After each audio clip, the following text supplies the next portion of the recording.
大家好，今天给大家分享一个朝鲜族泡菜萝卜的做法，脆爽解腻，开胃下饭。准备2根白萝卜，一共5斤。选择白萝卜，因为白萝卜水分高，这样腌出来的萝卜块口感更加脆爽。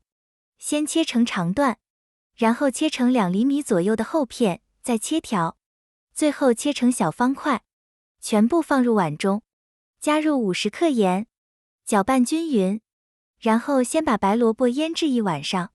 这就是腌制了1晚上的萝卜块。大家可以看到腌出来好多水分，萝卜已经变得更柔软了，这样萝卜吃起来脆爽，不会有萝卜辛辣味。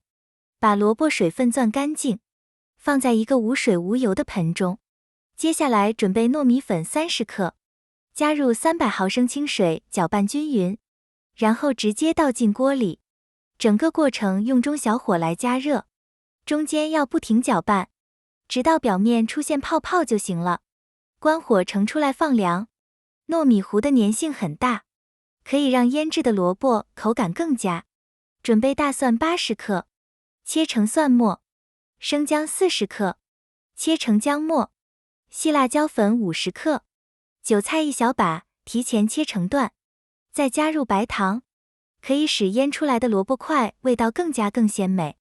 再把辣椒粉倒入晾凉的糯米粉里，用手反复抓拌均匀备用。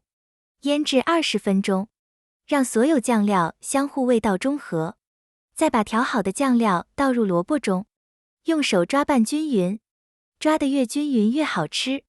加入了糯米粉，酱料非常粘稠，很容易包裹在萝卜表面。